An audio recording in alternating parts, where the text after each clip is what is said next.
ಓಂ ಶನೈಶ್ಚರಾಯ ನಮಃ. ಓಂ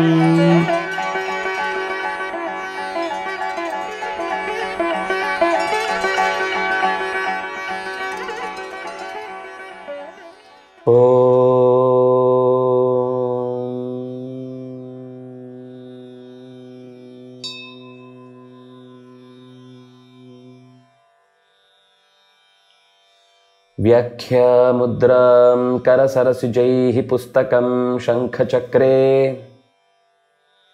ಬಿಭ್ರದ್ಭಿನ್ನಸ್ಫಟಿಕರುಚಿರೆ ಪುಂಡರೀಕೆ ನಿಷಣ್ಣಃ ಅಮ್ಲಾನಶ್ರೀರಮೃತವಿಷಧೇರಂಶುಭಿಃ ಪ್ಲಾವಯನ್ ಮಾಂ ಆವಿರ್ಭೂಯಾದನಘಮಹಿಮಾ ಮಾನಸೇ ವಾಗಧೀಶಃ.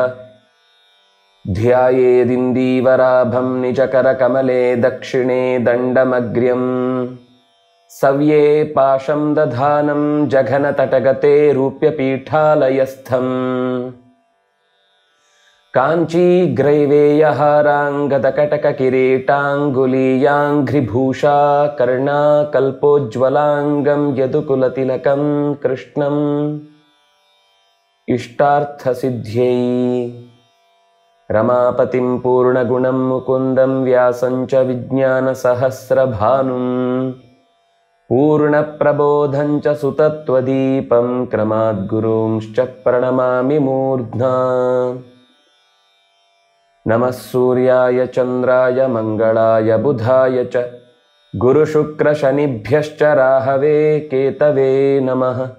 ಸ್ವಸ್ತ್ಯಸ್ತು ಸತಾಂ. ಹರಿ ಓಂ.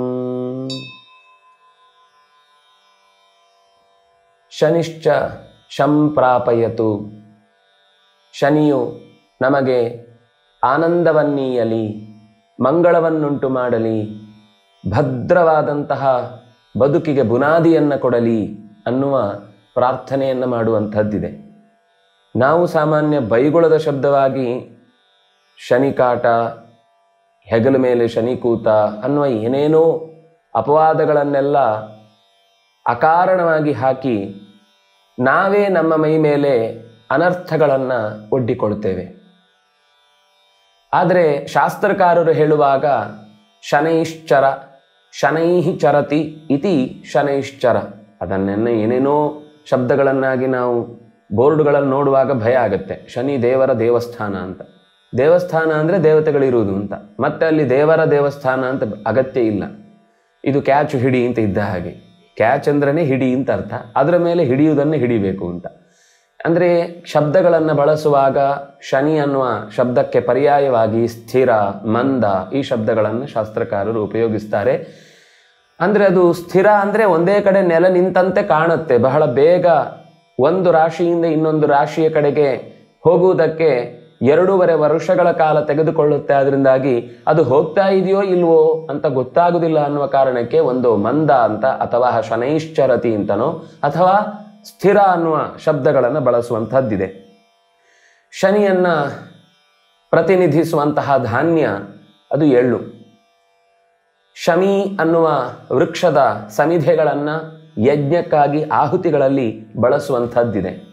ಅಂದರೆ ಬಹಳ ಔಷಧೀಯ ಗುಣಗಳುಳ್ಳಂತಹ ಸಮಿಧೆಗಳನ್ನೇ ಸಾಮಾನ್ಯ ಆಹುತಿಗೆ ಹೇಳುವಂಥದ್ದು. ಕಾರಣವಿಲ್ಲದ ಯಾವುದ್ಯಾವುದೋ ಮರಗಳನ್ನೆಲ್ಲ ನಾವು ಆಹುತಿಯಾಗಿ ಹಾಕಲಿಕ್ಕಾಗುವುದಿಲ್ಲ. ಬದಲಿಗೆ ಏನೇನೋ ಉಪಯೋಗಿಸುವಂಥದ್ದಿದೆ. ಯಜ್ಞೀಯ ವೃಕ್ಷಗಳನ್ನೇ, ಯಜ್ಞಕ್ಕೆ ಸಂಬಂಧಪಟ್ಟ ಮರಗಳನ್ನೇ ಉಪಯೋಗಿಸಬೇಕು ಅಂತ ಮಾತು ಇದೆ. ನಾವು ಏನೇನಕ್ಕೂ ಬಳಸುವಂತಹ ಪದಾರ್ಥಗಳನ್ನೆಲ್ಲ ಆಹುತಿಯಾಗಿ ಕೊಡುವುದಕ್ಕೋಸ್ಕರ ಯಜ್ಞದಲ್ಲಿ ಬಳಸಿ ಅದರ ಪರಿಣಾಮ ನಮಗೆ ಜೀವನದಲ್ಲಿ ಇಲ್ಲ ಅಂತ ಬೇಸರ ಪಡುವ, ಅಥವಾ ಢೋಂಗಿಗಳ ಕೈಗೆ ಸಿಕ್ಕು ಅದರಿಂದ ಏನೇನೋ ಪ್ರಕ್ರಿಯೆಗಳನ್ನು ನಡೆಸಿ ಅದು ಯಾವ ಫಲವನ್ನೂ ಕೊಡಲಿಲ್ಲ ಅಂತ ಒದ್ದಾಡುವ, ಆಮೇಲೆ ಜ್ಯೋತಿಷದ ಬಗ್ಗೆನೇ ನಿರ್ಲಕ್ಷ್ಯವನ್ನು ತಾಳುವ, ನಾಸ್ತಿಕ್ಯದ ಕಡೆಗೆ ತಿರುಗುವ ಸಂಭವಗಳು ಬಹಳ ಹೆಚ್ಚು ಇವತ್ತಿನ ಕಾಲದಲ್ಲಿ. ಆದರೆ ಮಾಡಬೇಕಾದ ಅಂಗಭೂತವಾದ ಅಂಶಗಳನ್ನು ಸರಿಯಾಗಿ ಜೋಡಿಸಿಕೊಂಡು ಮಾಡಿದಾಗ ಫಲ ಕೊಡುವಂತಹ ಅನೇಕ ಸಂಗತಿಗಳನ್ನು ಋಷಿಮುನಿಗಳು ಹೇಳಿದ್ದನ್ನು ದಾಖಲಿಸಿದ್ದು ಹೊರತು ಕಾರಣವಿಲ್ಲದೆ ಯಾವುದೇ ವಸ್ತುವನ್ನು ಹೀಗೇ ಬಳಸಿ. ಎಳ್ಳು ಅನ್ನುವ ಪದಾರ್ಥ ದೇಹದ ಆರೋಗ್ಯದ ದೃಷ್ಟಿಯಿಂದಲೂ ಬಹಳ ಮುಖ್ಯವಾದದ್ದು. ಜೊತೆಗೆ ಅದರ ತೈಲವನ್ನು ತಿಲ ಸಂಬಂಧಿಯಾದದ್ರಿಂದಲೇ ಅದನ್ನು ತೈಲ ಅಂತ ಕರೆಯುವಂಥದ್ದು. ಅದರ ಬಳಕೆ ಅಂತ ಅನ್ನೋದು ಬಹಳ ಒಳ್ಳೆಯದು.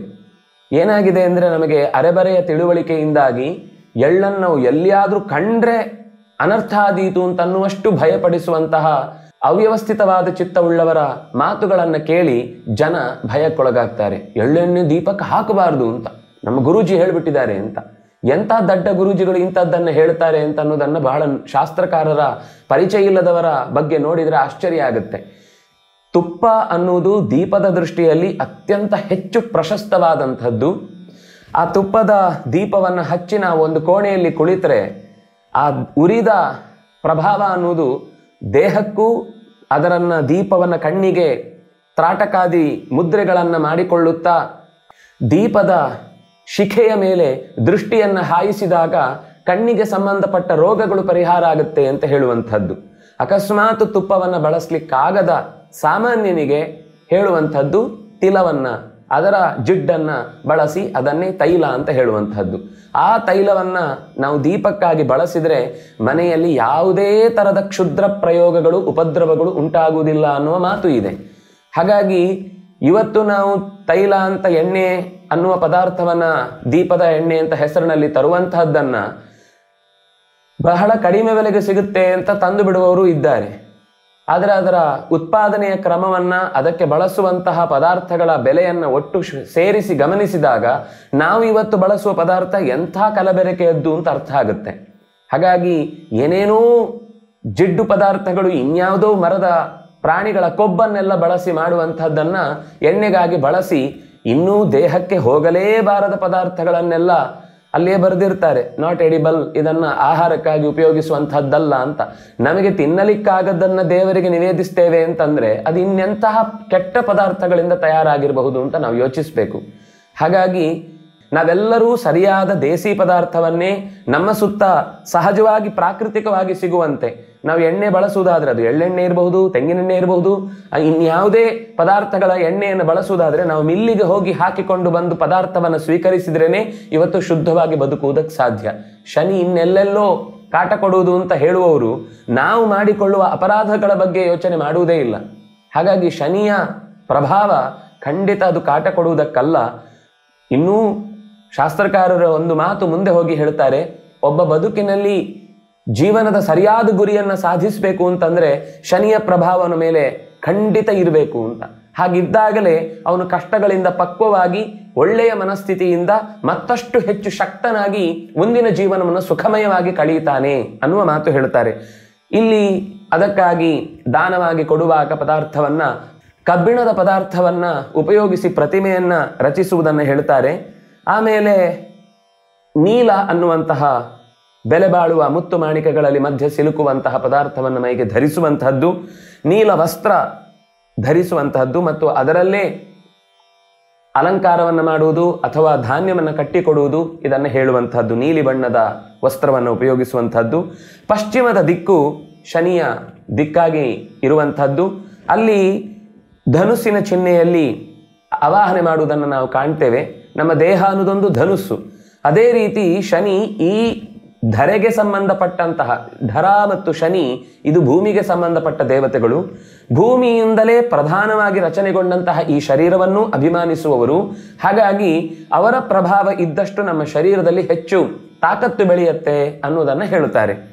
ಇನ್ನು ದಾನವಾಗಿ ಕೊಡುವಂತಹದ್ದಕ್ಕೆ ಹೇಳುವಂತಹದ್ದು ಕಪ್ಪು ದನ.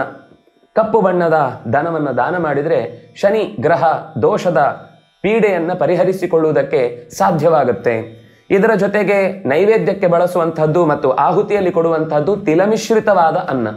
ಅಂದರೆ ಅನ್ನವನ್ನು ಬೇಯಿಸುವಾಗಲೇ ತಿಲದ ಜೊತೆಗೇನೆ ಬೇಯಿಸಿ ಅದನ್ನು ಆಹುತಿ ಕೊಡುವಂತಹದ್ದು, ಅದನ್ನೇ ಪ್ರಸಾದವಾಗಿ ಸ್ವೀಕರಿಸುವಂತಹದ್ದನ್ನು ಹೇಳಿ ಕೆನ್ನೆಯಿದಿಲೆಯನ್ನು ಪುಷ್ಪವಾಗಿ ಶನೈಶ್ಚರಣ ಪ್ರೀತ್ಯರ್ಥವಾಗಿ ಅರ್ಪಿಸುವಂತಹದ್ದು. ಕಪ್ಪು ಬಣ್ಣ ಇವನಿಂದ ಅಭಿಮನ್ಯವಾದಂತಹ ಬಣ್ಣ. ಅಧಿ ಮತ್ತು ಪ್ರತ್ಯಧಿ ದೇವತೆಗಳಾಗಿ ಪ್ರಜಾಪತಿ ಮತ್ತು ಯಮ. ಅಧಿದೇವತೆಯಾಗಿ ಪ್ರಜಾಪತಿ, ಅಂದರೆ ಪ್ರಜಾಪತಿಗಳು ಅಂತನ್ನುವುದು ಆಯಾ ಕಾಲದ ಮನುಷ್ಯರನ್ನ ನಿಯಂತ್ರಿಸುವಂತಹ ಪ್ರಜಾನಾಂ ಪಾಲಕತ್ವ, ಪ್ರಜೆಗಳನ್ನು ಪಾಲಿಸ್ತಾರೆ, ಅದರಿಂದಾಗಿ ಅವರಿಗೆ ಪ್ರಜಾಪತಿಗಳು ಅಂತ ಹೆಸರು. ಆಮೇಲೆ ಪ್ರತ್ಯಧಿ ದೇವತೆಯ ಸ್ಥಾನದಲ್ಲಿ ಯಮ ನಿಂತು ಈ ಶನೈಶ್ಚರನಿಂದ ಆಗಬಹುದಾದ ಉಪಟಳಗಳನ್ನು ಪರಿಹರಿಸುವುದಕ್ಕಾಗಿ ಪ್ರಾರ್ಥನೆಗೊಳ್ಳುವಂತಹ ಭಗವಂತನ ರೂಪ. ಯಮಾಯ ಧರ್ಮರಾಜಾಯ ಮೃತ್ಯವೇ ಚಾಂತಕಾಯ ಚ ವೈವಸ್ವತಾಯ ಕಾಲಾಯ ಸರ್ವಭೂತ ಕ್ಷಯಾಯ ಚ ಔದುಂಬರಾಯ ದಧ್ನಾಯ ನೀಲಾಯ ಪರಮೇಷ್ಠಿನೇ ಮೃಕೋದರಾಯ ಚಿತ್ರಾಯ ಚಿತ್ರಗುಪ್ತಾಯ ವೈ ನಮಃ ಅನ್ನುವ ಪ್ರಾರ್ಥನೆಯನ್ನು ಮಾಡಿಕೊಂಡು ಶನೈಶ್ಚರನ ಆರಾಧನೆಯನ್ನ ಜೊತೆಗಿಟ್ಟುಕೊಂಡ್ರೆ ಬದುಕಿನಲ್ಲಿ ಯಾವುದೇ ಶನಿಗ್ರಹದ ಪಾಪಗಳು ನಮ್ಮಲ್ಲಿ ಗೋಚರಿಸುವಂತಹದ್ದಿದ್ರೂ ಕೂಡ ಅದು ದೊಡ್ಡ ಅಪಾಯವನ್ನುಂಟು ಮಾಡದೆ ಆಪತ್ತು ಪರಿಹಾರ ಆಗುತ್ತೆ ಅನ್ನುವ ಮಾತು. ನಮ್ಮ ದೇಹಕ್ಕೆ ಸಂಬಂಧಪಟ್ಟಂತೆ ಸ್ನಾಯುವನ್ನ ಪ್ರತಿನಿಧಿಸುವ ಶಕ್ತಿಯಾಗಿ ಸ್ನಾಯುವಿನ ದೋಷ ಇದ್ದಾಗ ಶನೈಶ್ಚರನ ಪ್ರೀತ್ಯರ್ಥವಾಗಿ ಏನಾದರೂ ಒಳ್ಳೆಯ ಕಾರ್ಯವನ್ನ ಮಾಡಿದರೆ, ಮುಖ್ಯವಾಗಿ ಹನುಮಂತನ ಆರಾಧನೆ, ವಿಷ್ಣುವಿನ ಸಹಸ್ರನಾಮದ ಪಾರಾಯಣದ ಮೂಲಕ ಅಥವಾ ಇನ್ಯಾವುದಾದ್ರೂ ಒಳ್ಳೆಯ ಕೆಲಸವನ್ನ ಭಗವತ್ ಪ್ರೀತ್ಯರ್ಥವಾಗಿ ಸಾಮಾಜಿಕ ಕಾರ್ಯವನ್ನು ನಾವು ನಡೆಸುವುದರಿಂದ ಶನೈಶ್ಚರನ ನಾವು ಶನಿಗ್ರಹ ಶನಿಕಾಟ ಅನ್ನುವ ಶಬ್ದಗಳನ್ನು ಹೇಳುವುದನ್ನ ಎಲ್ಲಿಯವರೆಗೆ ಬಿಡುತ್ತೇವೋ ಅಲ್ಲಿಯ ತನಕ ಈ ಸಮಸ್ಯೆಗಳು ಮುಂದುವರಿತಾ ಇರುತ್ತೆ. ನಾವು ಈ ಮಾತುಗಳನ್ನು ಕಡಿಮೆ ಮಾಡಿ ಬೇಡವಾದ ರೀತಿಯಲ್ಲಿ ಅವುಗಳನ್ನು ಅಣಗಿಸುವುದು ಅಥವಾ ಅದರ ಬಗ್ಗೆ ತಪ್ಪಾಗಿ ಅರ್ಥೈಸಿಕೊಂಡು ಉಳಿದವರ ಬಗ್ಗೆಯೂ ಕೂಡ, ಅಂದರೆ ನಾವು ವ್ಯಕ್ತಿಯೊಬ್ಬ ಬಂದಾಗಲೂ ಬಂದ ಶನಿ ಅನ್ನುವ ರೀತಿಯಲ್ಲಿ ನಾವು ಆಕ್ಷೇಪವನ್ನು ಮಾಡುತ್ತೇವೆ. ಇದೆಲ್ಲ ನಮ್ಮ ವಾಗ್ದೋಷಗಳಿಗೆ ಕಾರಣ ಆಗುತ್ತೆ. ಎಲ್ಲಿಯ ತನಕ ನಮ್ಮ ವಾಗ್ದೋಷಗಳು ಪರಿಹಾರ ಆಗುವುದಿಲ್ವೋ ಅಲ್ಲಿಯ ತನಕ ನಾವು ಪರಿಹಾರಗಳನ್ನು ಎಷ್ಟು ಮಾಡಿದರೂ ಅದು ಕೊನೆ ಕಾಣುವುದೇ ಇಲ್ಲ. ಕೊನೆಗೆ ನಾವು ಬೈಯುವುದು ಹೇಳಿದ ಜ್ಯೋತಿಷಿಗಳು ಸರಿ ಇಲ್ಲ, ಅಥವಾ ಜ್ಯೋತಿಷ್ ಶಾಸ್ತ್ರವೇ ಸರಿ ಇಲ್ಲ, ಅಥವಾ ಈ ದೇವತೆಗಳೇ ಇಲ್ಲ, ಅಥವಾ ದೇವರೇ ಇಲ್ಲ ಅಂತನ್ನುವ ನಾಸ್ತಿಕ್ಯವಾದದ ಕಡೆಗೆ ಸಾಗುವುದಕ್ಕೆ ಕಾರಣವಾಗುವಂತಹ ದೋಷಗಳನ್ನು ನಮ್ಮಲ್ಲಿಟ್ಟುಕೊಂಡು ಉಳಿದವರನ್ನೇ ದೂರುವುದರಲ್ಲಿ ಯಾವ ಅರ್ಥವೂ ಇಲ್ಲ. ಇದು ಒಂದು ಗ್ರಹದ ಬಗ್ಗೆ ಅಲ್ಲ, ಎಲ್ಲ ವಿಷಯದಲ್ಲೂ ಕೂಡ ನಾವು ದೂರುವ ಮುನ್ನ ಅದರ ಪರಿಪೂರ್ಣವಾದ ಅರಿವನ್ನ ಹೊಂದಿಕೊಂಡು ನಾವು ಯೋಚನೆ ಮಾಡಿದರೆ ದೂರುವುದಕ್ಕೆ ಮಾತೇ ಹೊರಡುವುದಿಲ್ಲ. ಎಲ್ಲಿಯೂ ಕೂಡ ನಮ್ಮ ಕರ್ಮವೇ ಪ್ರತಿಫಲಿಸುವುದು ಹೊರತು ಎದುರಿನ ಯಾವ ವ್ಯಕ್ತಿಯಾಗಲಿ, ದೇವತೆಯಾಗಲಿ ಅಥವಾ ಇನ್ಯಾವುದೇ ಶಕ್ತಿಗಳಾಗಲಿ ನಮ್ಮನ್ನ ಅಪರಾಧದ ಮೂಟೆಯಲ್ಲಿ ತುಂಬಿಸಿಕೊಳ್ಳುವುದಲ್ಲ, ಪಾಪದ ಕೋಟೆಯೊಳಗೆ ಸಿಕ್ಕಿಸಿ ಹಾಕುವುದಲ್ಲ. ನಾವೇ ಮಾಡಿದ ಕರ್ಮ ನಮ್ಮನ್ನ ತಿಂತಾ ಇರುತ್ತೆ ಅನ್ನುವುದನ್ನ ಮಾಡಿದ್ದುಣ್ಣು ಮಹಾರಾಯ ಅಂತ ಈ ಕಾರಣದಲ್ಲಿಯೇ ಕರ್ತಾರಂ ಅನುಗಚ್ಚತಿ ಅನ್ನುವ ವ್ಯಾಸರ ಮಾತನ್ನೇ ನಾವು ಮತ್ತೆ ಮತ್ತೆ ನೆನಪಿಸಿಕೊಳ್ಬೇಕು. ಸರಿ, ಚಿಂತಿಸಬೇಕಾದ ಬಗೆ ಹೇಗೆ? ಇಂದ್ರನೀಲ ನಿಭಂ ಮಂದಂ ಕಾಶ್ಯಪಿಂ ಚಿತ್ರಭೂಷಣಂ ಚಾಪ ಬಾಣಧರಂ ಚರ್ಮಶೂಲಿನಂ ಗೃಧ್ರವಾಹನಂ. ಸಾಮಾನ್ಯ ಚಿಂತನೆಯಲ್ಲಿ ಕಾಗೆಯ ರೂಪವನ್ನು ಹೇಳುವುದಾದ್ರೂ ಶಾಸ್ತ್ರಕಾರರ ಮತದಲ್ಲಿ ಕಾಗೆಯ ಹಾಗೆ ಇರುವ ಯಾವುದೋ ಒಂದು ವಿಶೇಷ ಪಕ್ಷಿ ಅಂತ ಹೇಳ್ತಾರೆ. ನೇರ ಕಾಗೆಯನ್ನು ಹೇಳುವುದಿಲ್ಲ ಅವರು ಶನಿಗ್ರಹಕ್ಕೆ ಸಂಬಂಧಪಟ್ಟಂತೆ. ಗೃಧ್ರವಾಹನಂ, ಹದ್ದು ಅಂತ ಅನ್ನುವ ಅರ್ಥದಲ್ಲಿ ಗೃಧ್ರ ಶಬ್ದದ ಪ್ರಯೋಗ ಇದೆ. ಅದೇ ರೀತಿಯಾಗಿ ಒಂದು ಪಕ್ಷಿ ವಿಶೇಷದ ಹೆಸರನ್ನು ಹೇಳ್ತಾರೆ. ಇಂದ್ರನೀಲ ನಿಭಂ, ಇಂದ್ರನೀಲ ಅಂತ ಒಂದು ಮಣಿ ಇದೆ, ಅದರಂತೆ ಮೈಬಣ್ಣವುಳ್ಳ ಅತ್ಯಂತ ಮಂದವಾಗಿ ಸಾಗುವ ಕಶ್ಯಪನ ಗೋತ್ರೋದ್ಭವನಾದ ಬಣ್ಣ ಬಣ್ಣದ ಆಭರಣಗಳನ್ನ, ಬಗೆ ಬಗೆಯ ಆಭರಣಗಳನ್ನ ತೊಟ್ಟ, ಕೈಯಲ್ಲಿ ಬಿಲ್ಲನ್ನು, ಬಾಣವನ್ನು, ಎದುರಾಳಿಗಳ ದಾಳಿಯನ್ನು ತಡೆಯುವುದಕ್ಕಾಗಿ ಗುರಾಣಿಯನ್ನು, ಜೊತೆಗೆ ಕೊನೆಯಲ್ಲಿ ಒಂದು ಶೂಲವನ್ನು ಹಿಡಿದಿರುವ 4 ತೋಳಿನ ರೂಪವನ್ನ ನಾವು ಶನಿಯ ರೂಪದಲ್ಲಿ ಚಿಂತಿಸಬೇಕಾದದ್ದು. ಹೀಗೆ ಶನೈಶ್ಚರೋ ರಾಶಿತೋ ರಾಶಿಮೇತಿ ಶನೈರ್ಭೋಗೋ ಗಮನಂ ಚೇಷ್ಟಿತಂಚ ಸೂರ್ಯಾತ್ಮಜಂ ಕ್ರೋಧನಂ ಸುಪ್ರಸನ್ನಂ ಮಂದಂ ಸದಾ ಶರಣಮಹಂ ಪ್ರಪದ್ಯೆ. ಮಂದಂ, ನಿಧಾನವಾಗಿ ಚಲಿಸುತ್ತಾ, ಎಲ್ಲ ದಿಕ್ಕುಗಳ ಮೇಲೆಯೂ ನೇರವಾಗಿ ನೋಟವನ್ನು ಹಾಯಿಸುತ್ತಾ, ಅದರಿಂದಾಗಿ ಶನೈಹಿ ಚರತಿ, ನಿಧಾನವಾಗಿ ಸಾಕ್ತಾನೆ ಅನ್ನುವ ಹೆಸರು ಬಂತು. ಒಂದು ರಾಶಿಯಿಂದ ಇನ್ನೊಂದು ರಾಶಿಗೆ ನಿಧಾನವಾಗಿ ಸಾಗುತ್ತಾ ಆ ಭೋಗಗಳಿಗೆ ತನ್ನ ಸಾಗುವಿಕೆಯ ಪ್ರಭಾವವನ್ನು ಬೀರುತ್ತಾ, ತನ್ನ ಚೇಷ್ಟನೆಯಿಂದ ಲೋಕದಲ್ಲಿ ಅನೇಕ ತರದ ವೈಶಿಷ್ಟ್ಯಗಳನ್ನೆಲ್ಲ ನಿರ್ಮಾಣ ಮಾಡುತ್ತಾ, ಸೂರ್ಯನಿಗೆ ಮಗನಾಗಿ, ಕ್ರೋಧದ ಮೂರ್ತಿಯಾಗಿ, ಆದರೂ ಪ್ರಸನ್ನವಾದ ಮುಖವನ್ನು ತೊಟ್ಟುಕೊಂಡು ನಮ್ಮೆದುರುಗಡೆ ಕಾಣಬರುವಂತಹ ಶನಿಯನ್ನು, ಮಂದನನ್ನು ಸದಾ ಸ್ಮರಿಸುತ್ತೇನೆ. ಅಲ್ಲಿ ಒಂದೇ ರೀತಿಯ ಶಬ್ದಗಳನ್ನು ಜೋಡಿಸಿ ಹಾಕಿದ್ರು, ಅಂದರೆ ವಿರುದ್ಧವಾದದ್ದು, ಆದರೆ ಒಂದೇ ವ್ಯಕ್ತಿಯಲ್ಲಿ ಹೇಳುವಂಥದ್ದು.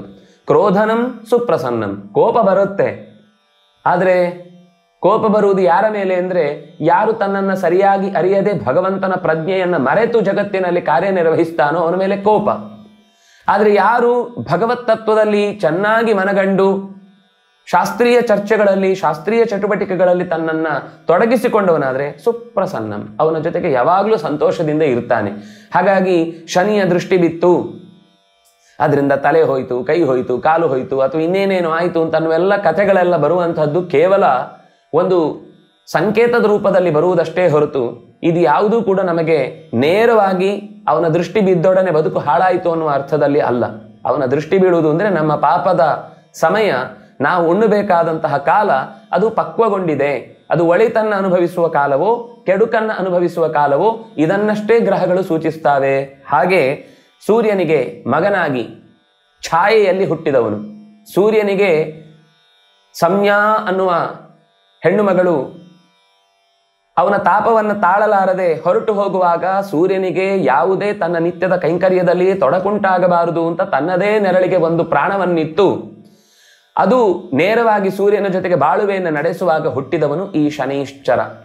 ಈ ಸೂರ್ಯಾತ್ಮಜನಾಗಿ ಕಂಡವನು ಅನ್ನುವ ಕಾರಣದಿಂದಲೇ ಗಾಯತ್ರಿಯು ಕೂಡ ಹಾಗೆ ಹೇಳ್ತಾ, ಸೂರ್ಯ ಪುತ್ರಾಯ ವಿದ್ಮಹೇ ಶನೈಶ್ಚರಾಯ ಧೀಮಹಿ ತನ್ನೋ ಶನಿ ಪ್ರಚೋದಯಾತ್. ಸೂರ್ಯನಿಗೆ ಮಗನಾಗಿ ಅವನನ್ನು ಚಿಂತಿಸ್ತೇನೆ. ಸೂರ್ಯನಿಗೆ ಯಾವತ್ತೂ ಶನಿಯ ಮೇಲೆ ಕೋಪ ಇಲ್ಲ.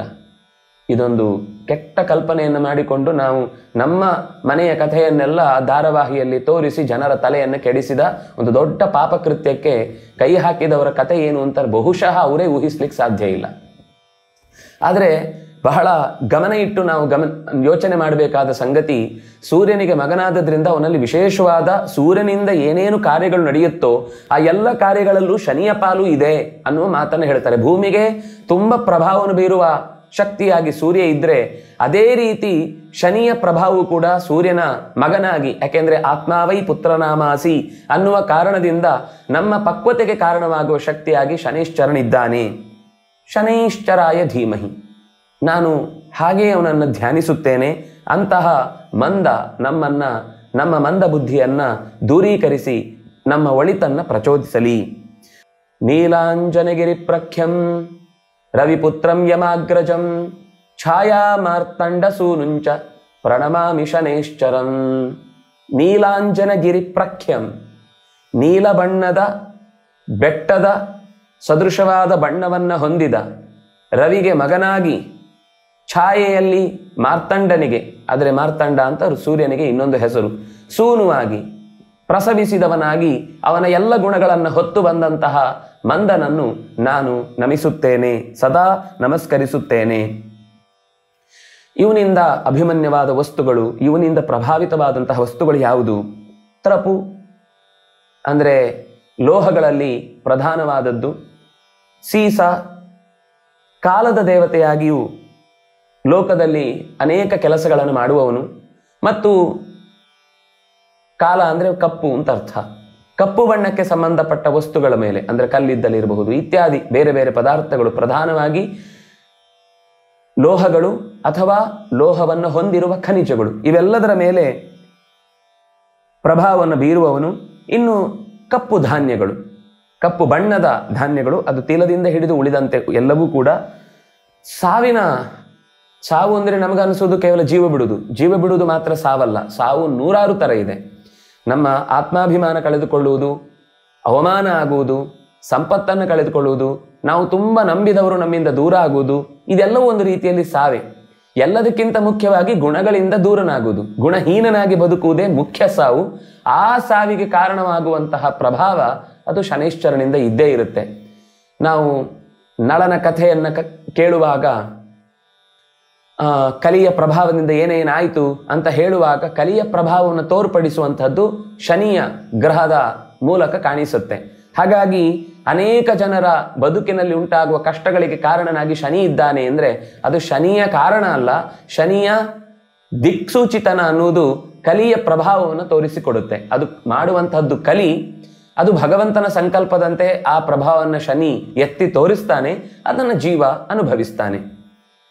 ಬಂಧುಗಳನ್ನೆಲ್ಲ ನಮ್ಮ ಜೊತೆಗಿಡುವ ಅಥವಾ ದೂರೀಕರಿಸುವ ಶಕ್ತಿಯಾಗಿ ಶನೈಶ್ಚರ ಗುರುತಿಸಲ್ಪಡ್ತಾನೆ. ನಮ್ಮ ಮಂದ ಬುದ್ಧಿಯನ್ನ ನೆನಪಿಸುವುದು ಕೂಡ ಇದೇ ಮಂದ. ಆಮೇಲೆ ನಮ್ಮ ಜೊತೆಗೆ ಕಾರ್ಯವನ್ನು ನಿರ್ವಹಿಸುವ ಸೇವಕ ಜನರು ಕೂಡ ಶನಿಯ ಪ್ರಭಾವದಿಂದ ಹತ್ತಿರ ಇರ್ತಾರೆ ಅಥವಾ ದೂರವಾಗ್ತಾರೆ. ಅದು ಉಚ್ಚ ಸ್ಥಿತಿಯನ್ನು ತೋರಿಸ್ತಾ ಇದೆ ಅಂದರೆ ಹತ್ತಿರ ಇರ್ತಾರೆ, ನಮ್ಮಿಂದ ಕೆಟ್ಟ ದೃಷ್ಟಿಯ ಪ್ರಭಾವಕ್ಕೆ ಒಳಗಾದರೆ ದೂರವಾಗ್ತಾರೆ. ಇನ್ನು ನೀಚರ ಸಹವಾಸ ಅಥವಾ ನೀಚರಿಂದ ಆಗುವ ತೊಂದರೆ, ಇದು ಶನಿ ಪ್ರತಿನಿಧಿಸಿ ನಮ್ಮನ್ನ ತೋರಗೊಡುತ್ತಾನೆ. ಹೀಗೆಲ್ಲ ಆಗ್ತಾ ಇದೆ, ಇದನ್ನು ಎಚ್ಚರಿಸಿಕೋ ಅನ್ನುವ ಕಾಣಿಕೆಯನ್ನು ಕೊಡುವಂತಹದ್ದು ಶನಿ. ಸ್ತ್ರೀಯರು, ಆಮೇಲೆ ವಿಕ್ರಯ ನಡೆಸುವಂತಹದ್ದು, ದಾಸರ ದಾನ ನೀಡುವ ಅಥವಾ ನಮಗೆ ಒದಗಿ ಬಂದಂತಹ ಸಹಾಯಕರ ಪ್ರಭಾವವನ್ನು ತೋರಿಸಿಕೊಡುತ್ತೆ. ಕಷ್ಟದಲ್ಲಿರುವವರ ದೀನರ ಬದುಕನ್ನು ಎತ್ತರಿಸಿ ತೋರಿಸುತ್ತೆ. ಮತ್ತು ಎಲ್ಲದಕ್ಕಿಂತ ದೀಕ್ಷೆ, ಯಜ್ಞದ ದೀಕ್ಷೆ ಅಥವಾ ಸನ್ಯಾಸ ದೀಕ್ಷೆ. ನಾವು ಯಾವುದಾದ್ರೂ ಒಂದು ವ್ರತವನ್ನು ತೊಟ್ಟಿದ್ದೇವೆ ಅಂತಂದಾಗ ದೀಕ್ಷೆಯನ್ನ ಶನಿಯ ಪ್ರಭಾವ ಚೆನ್ನಾಗಿದ್ರೆ ಅವನು ದೀಕ್ಷಾಬದ್ಧನಾಗಿ ಕೊನೆಯವರೆಗೂ ಕಾರ್ಯವನ್ನು ನಿರ್ವಹಿಸ್ತಾನೆ. ಶನಿಯ ಪ್ರಭಾವ ಕೆಟ್ಟಿತು ಅಥವಾ ಅವನ ಪ್ರಭಾವದಲ್ಲಿ ಕುಕರ್ಮವೇ ಕಾಣ್ತಾ ಇದೆ ಅಂದರೆ ಯಾವ ಮಾತನ್ನು ನಡೆಸುವುದಿಲ್ಲ. ಅಂದರೆ ಮಾತು ತಪ್ಪುವುದು ಅನ್ನುವುದು ಶನಿಯ ಪ್ರಭಾವವೇ. ಸನ್ಯಾಸದ ಪ್ರಭಾವದ ಮೇಲೂ ಶನಿಯ ದಿಕ್ಕನ್ನು ನಾವು ನೋಡ್ಲಿಕ್ಕೆ ಬರುತ್ತೆ. ಹೀಗೆ ಸೌರಿಹಿ, ಸೂರ್ಯನ ಮಗನಾಗಿ ಶನಿಯ ಪ್ರಭಾವ ಇಷ್ಟೆಲ್ಲ ಕಾರಣಗಳಲ್ಲಿ ನಾವು ಗುರುತಿಸ್ಲಿಕ್ಕಾಗತ್ತೆ. ಸೂರ್ಯನ ಮತ್ತು ಛಾಯೆಯ ಮಗನಾಗಿ ಬಂದ ಸಾವರ್ಣಿ ಮೊದಲಾದವರ ನಡುವೆ ಶನೈಶ್ಚರನು ಒಬ್ಬನಾಗಿ ತಪತಿಯ ಅಣ್ಣನಾಗಿ ಕಾಣಿಸಿಕೊಳ್ಳುತ್ತಾನೆ. ಒಂದರ್ಥದಲ್ಲಿ ಅನೇಕ ಪೌರಾಣಿಕ ಕಥೆಗಳಲ್ಲಿ ಕಷ್ಟವನ್ನು ಅನುಭವಿಸಿದಾಗಲೆಲ್ಲ ಕಡೆಯಲ್ಲೂ ಇದೇ ಕಥೆ ಅಂತ ನಾನು ಗುರುತಿಸಿ ಪ್ರತ್ಯೇಕ ಹೇಳಲಿಕ್ಕೆ ಹೋಗುವುದಿಲ್ಲ. ಯಾಕೆಂದರೆ ನಮ್ಮ ಬದುಕೇ ಅದಕ್ಕೆ ಬೇಕಾದಷ್ಟು ಸಾಕ್ಷಿಭೂತವಾದ ಘಟನೆಗಳನ್ನು ತೋರಿಸುತ್ತೆ. ನಮಗೆ ಬಾಯಲ್ಲಂತೂ ಎಲ್ಲರೂ ತೆಗೆದಾಗ ಅದೇ ಶಬ್ದವನ್ನು ಮತ್ತೆ ಮತ್ತೆ ಹೇಳ್ತಾ ಇರ್ತಾರೆ. ಆದರೆ ಅದರ ಹಿನ್ನೆಲೆಯನ್ನು ನಾವು ಸರಿಯಾಗಿ ಗಮನಿಸಬೇಕಾದದ್ದೇನು ಅಂತಂದರೆ, ಗ್ರಹಗಳು ಯಾವತ್ತೂ ಕೂಡ ಯಾವುದೇ ಸಂದರ್ಭದಲ್ಲೂ ನಮ್ಮ ಮೇಲೆ ಪ್ರಭಾವಪೂರ್ಣವಾಗಿ ಗ್ರಹಿಸ್ತಾವೆ ಹೊರತು ನಮ್ಮ ಆಲೋಚನೆಯನ್ನು ದಿಕ್ಕೆಡಿಸಿ ಅವರೇ ಕಾರಣ ಇಲ್ಲದೆ ನಮ್ಮ ಮೇಲೆ ಕೆಡುಕನ್ನು ಪ್ರಭಾವಿಸುವುದಲ್ಲ ಅಥವಾ ನಮ್ಮ ಕೈಯಿಂದ ಕೆಟ್ಟದ್ದನ್ನು ಮಾಡಿಸುವುದಲ್ಲ. ನಮ್ಮ ಕೆಡುಕಿನ ಕೆಲಸದ ಹೊತ್ತನ್ನು ಎಚ್ಚರಿಸಿ ತೋರಿಸ್ತಾರೆ ಅನ್ನೋದನ್ನು ಎಚ್ಚರ ಇಟ್ಟುಕೊಂಡ್ರೆ ಶನಿಗ್ರಹದ ದೋಷವನ್ನು ಪರಿಹರಿಸಿಕೊಳ್ಳುವುದು ಬಹಳ ಕಷ್ಟ ಅಂತ ಅನ್ನುವ ಭ್ರಮೆ ಬರುವಂತೆ ನಮ್ಮ ಬದುಕು ಇದೆ. ಶನೈಶ್ಚರನೇ ಮಾಡಿದಂತಹ ನರಸಿಂಹ ಸ್ತುತಿ ಇರಬಹುದು, ಸಹಸ್ರನಾಮ ಇರಬಹುದು. ಮನೆಯಲ್ಲಿ ನಿತ್ಯವೂ ನಾವು ಚೆನ್ನಾಗಿ ಎಳ್ಳೆಣ್ಣೆಯನ್ನು ಹಚ್ಚಿ, ಎಳ್ಳೆಣ್ಣೆಯ ಮೂಲಕ ದೀಪವನ್ನು ಹಚ್ಚಿ ದೇವರಿಗೆ ಬೆಳಕು ಬೆಳಗಿದರೆ ಯಾವ ದೋಷವೂ ನಮ್ಮ ಮನೆ ಹತ್ತಿರಕ್ಕೆ ಬರುವುದಿಲ್ಲ. ಸುಲಭವಾಗಿ ನಾವು ಮಾಡಿಕೊಳ್ಳಬೇಕಾದ ಸಂಗತಿಗಳು ಇಷ್ಟು. ಯಾರತ್ರೂ ಕೇಳದೆಯೇ ನಾವಿಷ್ಟನ್ನು ನಡೆಸಬಹುದು. ಒಂದು, ನಿತ್ಯವೂ ದೀಪವನ್ನು 2 ಹೊತ್ತು ಸಂಧ್ಯೆಯ ಕಾಲದಲ್ಲಿ 2 ದೀಪಗಳನ್ನು ಬೆಳಗುವಂಥದ್ದು. ನಿತ್ಯ ನಮ್ಮ ಮನೆಯಲ್ಲಿರುವ ಹಿರಿಯರು, ತಂದೆ ತಾಯಿಗಳಿರಬಹುದು, ಅಜ್ಜ ಅಜ್ಜಿಯರಿರಬಹುದು, ಅವರಿಗೆ ಗೌರವಪೂರ್ವಕವಾಗಿ ದೇವರಿಗೆ ನಮಸ್ಕಾರ ಮಾಡಿದ ಬಳಿಕ ಅವರನ್ನು ನಮಸ್ಕರಿಸಿ ಅವರ ಅನುಗ್ರಹವನ್ನು ಪಡೆದುಕೊಳ್ಳುವುದು.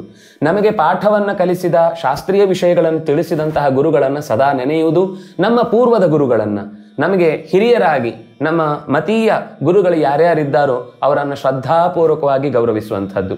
ಅದಕ್ಕಿಂತ ಹೆಚ್ಚಾಗಿ ನಮಗೆ ಸಂಬಂಧಪಟ್ಟ ಯಾವುದೋ ಒಂದು ಜ್ಞಾನವನ್ನು ಕೊಟ್ಟ ಗುರುಸ್ಥಾನ ಇರುತ್ತೆ. ಯಾವುದು ಗೊತ್ತಿಲ್ಲ ಅಂದರೆ ನಮಗೆ ಮಂತ್ರಾಲಯ ಇರಬಹುದು ಅಥವಾ ಇನ್ಯಾವುದು ನಾವು ನಂಬಿದಂತಹ ಮಠಗಳಿರಬಹುದು.